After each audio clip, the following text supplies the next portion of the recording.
is Sergeant Bertall now going back on active duty when we have a okay, they're waiting for that the election because they put it back on active duty before the election. It's going to be an attack on the military and the veterans, and this administration hates the military and the veterans. Right, and my question is, but he still has to pick up a phone call to help out our Marine hero, Andrew Tamarisi.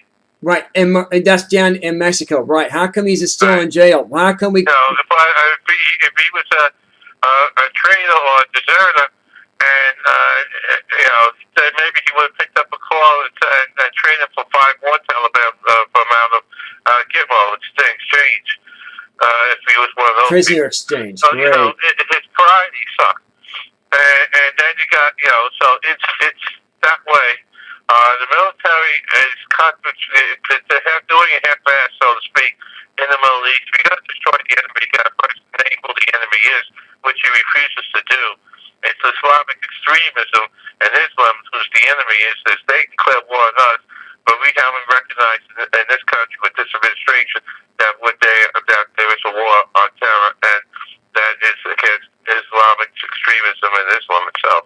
Right. And guess what we're telling the enemy we're doing right now? We're telling the enemy what days we're bombing, what time we're going to bomb them. So they're telling us that, and they're telling the enemy that now. But thank you so much, John Kerry. This is ridiculous. Okay. Ridiculous. Yeah, I know. Why? I didn't hear that last question. Yeah, that's my question. My question is, why are we doing that in the first place? Why? Why we're in the Middle East? Yeah, why are we telling our enemies that when we're going to bomb them, and why we're because we have a commander-in-chief that don't know what the hell he's doing. You don't dictate to the enemy that we're going to bomb you in this case or this that, and because then when we go bomb them, they have an empty building. They're not there, and why bomb them at night? Bomb them during the daytime when they're actually there. If you're going to tell them, I want you, the civilians, to stay clear at 10 o'clock at night, bomb at 2 in the afternoon. Mm-hmm. The point is, in war, you're going to have collateral damage. That is the fact of life in war. And if you get, like Israel says, even Israel, they dropped the flyers and stuff just to warn them, but they knew. But the Hamas, they put them there anyway, so they bombed them anyway. They don't care. In the end, is you got to defend yourself. And because the civilian casualties, not because you didn't try and prevent it, it's because they put them there. And when ISIS or any other Islamic group decides to blend in, they're going to be in the civilians anyway, because they all look like the way they have set up. It's not uniforms like World War II. Right. These are real stuff.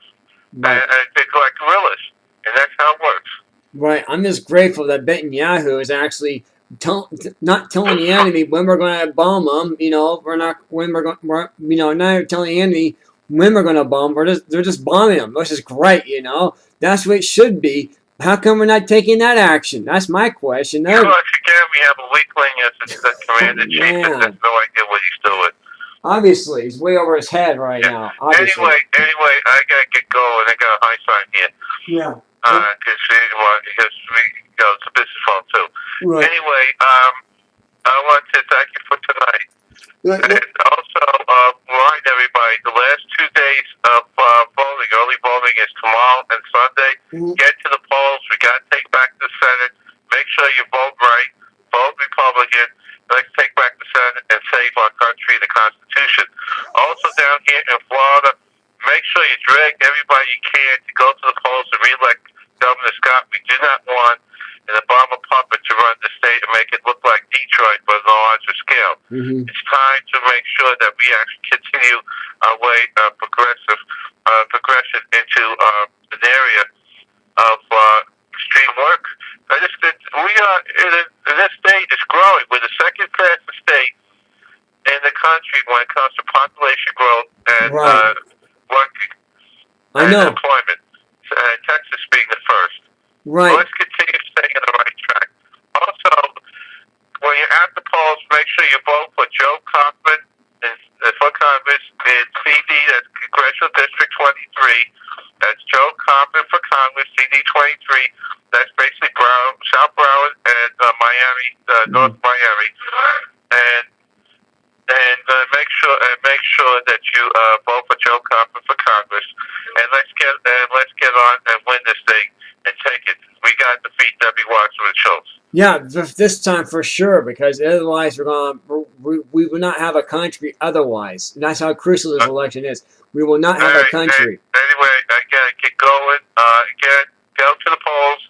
Vote for Governor Scott. Vote for Joe Kaufman.